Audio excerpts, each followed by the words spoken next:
আপনি যদি আপনার লাইফে এই ধরনের ছেলে হতে পারেন তাহলে মেয়েরা আপনাকে আপনার ভালোবাসার কোনোদিন অবহেলা করবে না। মানে আজকে আমি কিছু টপিকস আপনাদের সামনে বলবো, যদি আপনি এই ধরনের ইন্টারেস্টিং ছেলের মধ্যে পড়তে পারেন তাহলে তো আপনার লাইফ ঘুরে যেতে পারে। দেখো, প্রথমত এখানে একটা জিনিস আমি আপনাদেরকে বলবো, প্রেম করা ব্যাপারটা সম্পূর্ণ আলাদা এবং একটা ভালো প্রেমিক হওয়া তার ব্যাপারটা সম্পূর্ণ আলাদা। দুইটা জিনিসের ব্যাপারটা আলাদা। তো আপনি কোনটা হতে চান? আপনি যে নর্মাল যারা প্রেম করেছে তাদের মতো হতে চান, নাকি একটা রিয়েলি একটা ভালো একটা ছেলে হতে চান?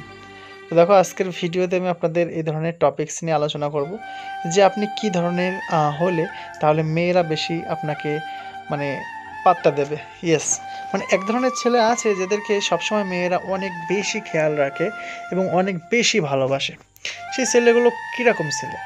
যে এই মেয়েগুলো কখনো ওই ছেলেগুলোকে ছেড়ে কোথাও যাবে না, এটা গ্যারান্টি দিচ্ছি আমি আপনাকে। ঠিক আছে? তো দেখো, এখানে প্রথমত কিছু বিষয় আছে যে বিষয়গুলো আপনাকে মাথায় রাখতে হবে, যে এই ছেলেগুলোর মতন আমাকে হওয়ার চেষ্টা করতে হবে। তো আজকের ভিডিওটি আপনারা সবাই শেষ পর্যন্ত দেখুন, তাহলে দেখবেন আজকের ভিডিওটি আপনার কাছে অনেকটা ভালো লাগবে। আর যদি ভিডিওটি শেষ পর্যন্ত না দেখেন তাহলে কিন্তু আপনার কাছে ভালো লাগবে না। সেই কারণে বলবো আজকের ভিডিওটি একচুল না টেনে একচুল না কেটে সম্পূর্ণ শেষ পর্যন্ত দেখুন। আমি আজহারউদ্দিন, আপনারা দেখছেন আপনাদের ইউটিউব চ্যানেল লাভ ডক্টর। সবসময়ের মতন প্রথমে ফার্স্ট আমি আপনাদের সামনে আজকে দারুণ কিছু নিয়ে আলোচনা করব, যেগুলোর থেকে আপনার যে মেয়েটা পছন্দ হবে সেই মেয়েটার দিকেই আপনি ফোকাস করতে পারবেন। প্রথমত দেখো, আপনি যদি আপনার লাইফে ভালো একটা সুন্দর মেয়েকে পটাতে চান, এভরিথিং আপনার কাছে যে মেয়েটা ভালো সেই মেয়েটা আপনি পটাতে চান, এখানে দুটো তিনটে জিনিস আপনাকে করতে হবে, যেটা আপনাকে রেসপন্সিবিলিটি যেটা বলা হয় সেই জিনিসটা আপনার ভেতরে থাকতে হবে। তার মানে এক কথায় বলা যাচ্ছে এখানে যে আপনি রেসপন্সিবিলিটি হন। ঠিক আছে? তার মানে মেয়েরা সবসময় বেশি চায় তার সঙ্গে সমস্ত কিছু তুমি শেয়ার করো, কথাবার্তা বলো, সে অনেক খুশি হয়ে যাবে। এখন যদি সেই মেয়ের সঙ্গে আপনি যদি কথা বলেন না, ফোন করেন না, তাহলে কিন্তু হবে না। হ্যাঁ, আপনাকে ফোনও করতে হবে, কথাও বলতে হবে এবং আপনার নিজের ক্যারিয়ারের কাজটা বোঝাতে হবে। সব কিছুর মধ্যে না এক একটা করে একটা টাইম আছে। তো আপনি যদি শুধু মেয়েদের কাছেই ফোন করেন তাহলেও কিন্তু হবে না। তাহলে মেয়েটা ভাববে যে কোন ছেলের সাথে প্রেম করছি রে, সারাদিন শুধু ফোন করেই যাই। এবং তার ফোন যদি কখনো বিজিও থাকে সেটাও তোমাকে কিছু বলা যাবে না, এভরিথিং। তার কারণ তার আপনার লাইফে আসার আগে ওর অনেকেই লাইফে এসেছে, যেটা হয়তো আপনি মেনে নিতে পারছেন না, কিন্তু আপনাকে মেনে নিতে হবে। দেখো, বিষয়টা হচ্ছে এই, শুধু কেউ কারোর জন্য নয়। আপনার যেমন ওকে প্রয়োজন, ওকেও তোমার প্রয়োজন। তো এখানে মেন বিষয় হচ্ছে, আপনি যদি কোনো মেয়েকে পছন্দ করেন এবং কোনো মেয়েকে ভালোবাসতে চান, তাহলে প্রথমত আপনাকে রেসপন্সিবিলিটি হতে হবে। তার মানে মেয়েটা কী করছে না করছে সেই খোঁজটা নিতে হবে।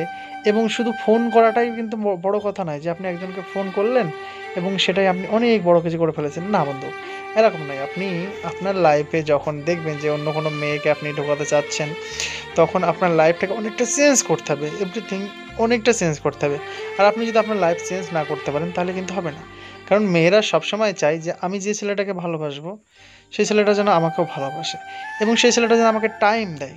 ইস, টাইম একটা বহুত বড় জিনিস, যেটা কিন্তু সবাই দিতে পারে না। এই একটাই কারণে কিন্তু হাজার হাজার ছেলে এবং হাজার হাজার মেয়েদের প্রেম নষ্ট হয়ে যাচ্ছে।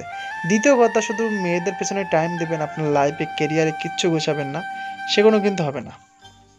তো মেয়েরা এই সব ছেলেদের সবচাইতে বেশি ভালোবাসে যে ছেলেরা একটা মেয়েকে টাইম দেয় এবং নিজের কেরিয়ারকে গোছায়। আপনি আপনার কেরিয়ারে কী করতে চান? ঠিক আছে, আপনার কেরিয়ারে আপনি কী করতে চান সেইগুলো সমস্ত কিছু জানান, আপনার গার্লফ্রেন্ডকে জানান যে আমি আমার কেরিয়ারে এইগুলো আমি করতে চাই। ঠিক আছে? তাহলে দেখবেন আপনার গার্লফ্রেন্ড যেটা আছে বর্তমানে সেটা কিন্তু অনেক খুশি হয়ে যাবে। এবং যদি কোনো গার্লফ্রেন্ড আপনার নাও থাকে তাহলে আপনি আপনার ভালো গ্রুপের সাথে জয়েন করুন, যারা রিচ আছে, যারা ভালো বিজনেসম্যান, তাদের সাথে আপনি ঘোরাফেরা করুন, তাদের সাথে কথাবার্তা বলুন। দেখবেন আপনার কোনো কিছু করা লাগবে না, মেয়েরাই আপনাকে উপজে উপজে প্রপোজ করবে যে আমি তোমাকে ভালোবাসবো বা আমাকে তুমি ভালোবাসো, তোমার নম্বর দাও, ইত্যাদি ইত্যাদি মেয়েরাই আপনাকে বলবে। বাট আপনি যদি এগুলো কোনোটাই না করেন তাহলে একটা মেয়েকে কীভাবে আপনাকে ভালোবাসবে? ঠিক আছে?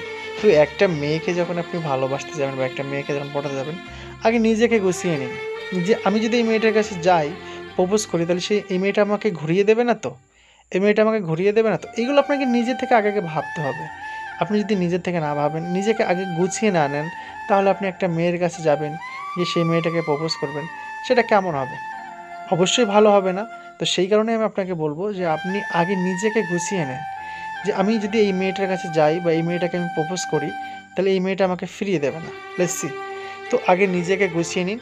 নিজেকে গুছিয়ে নেওয়ার পরে আপনি আপনার লাইফ পার্টনার যেটা, তাকে খুঁজুন। তাহলে দেখবেন আপনার লাইফে আর কোনো দিনও কোনো বাধা বিঘ্ন আসবে না। একটা মেয়েকে যখন আপনি পটিয়ে নেবেন, নেওয়ার পরে যখন আপনি তাকে বিয়ে করার চিন্তা ভাবনা করবেন, সেখানে একটা জিনিস অনেক বড় ম্যাটার করবে। আপনি যদি বিয়ে করতে চান সেই মেয়েটাকে প্রেম করার পরে, তাহলে আপনি কী করবেন? যখন মেয়ের বাবার কাছে গিয়ে বলবেন যে তোমার মেয়েটাকে আমার কাছে দাও, ভিক্ষা চাচ্ছি দাও, হ্যাঁ এরকম অনেকে চায়, ঠিক আছে? তো তখন ভিক্ষা চাইলেও তো আপনাকে দেবে না। যে ভিক্ষা চেয়ে তুই আমার মেয়েটাকে নিয়ে যাচ্ছিস ঠিক আছে, কিন্তু পরবর্তীকালে খেতে দেবে কি? এই জিনিসটাও মাথায় রাখতে হবে। সেই জন্যই আমি আপনাকে বলছি, হ্যাঁ রিচ হতে হবে এবং সেই সাথে সাথে আপনাকে কেয়ারিং হতে হবে। কেয়ারিং হলে কী হবে, আপনার গার্লফ্রেন্ড আপনাকে ছেড়ে যাবে না। তবে দেখো অত্যন্ত কেয়ারিং করবে না, যেটা তার ভালো লাগে না। সাধ্যের মধ্যে কেয়ারিং করতে হবে। যে আপনি আপনার ইচ্ছা মতন করবে সেটাও কিন্তু হবে না। সব কিছুর একটা লিমিট আছে ভাই, সেই লিমিটগুলো আপনাকে মেনে চলতে হবে। এর বেশি আপনি যদি না মেনে চলেন তাহলে কখনোই হবে না। বেশি বাড়তে গেলেও হবে না, বেশি কমতে গেলেও হবে না। তো সব কিছু মানিয়ে গুছিয়ে নিতে হবে এবং সব কিছু আপনাকে নিজের মতন চালাতে হবে। তো চলো আজকের মতন ভিডিও এখানে শেষ করছি। আর রেগুলার ভিডিও দেবো বলেছি, প্রমিস করেছি এবং রেগুলার ভিডিও দেবো। হয়তো দিনে এখন 2 থেকে 3টে ভিডিও দিতে চাই, কারণ আমার এখন অনেক অনেক অনেক অনেক মানে কাজ শেখানোর বাকি আছে আপনাদেরকে। হ্যাঁ দেখো, দিনে 2-3টে ভিডিও করতে অনেক কষ্ট হয়, ঠিক আছে, এটা যে বানায় সে বোঝে। যদি কেউ থেকে থাকো তাহলে সেই বুঝবা। একটা ভিডিও তৈরি করে সেই ভিডিওটা এডিটিং করে তারপরে তার থাম্বনেলটা আমি লাগিয়ে কষ্ট হয়ে যায়।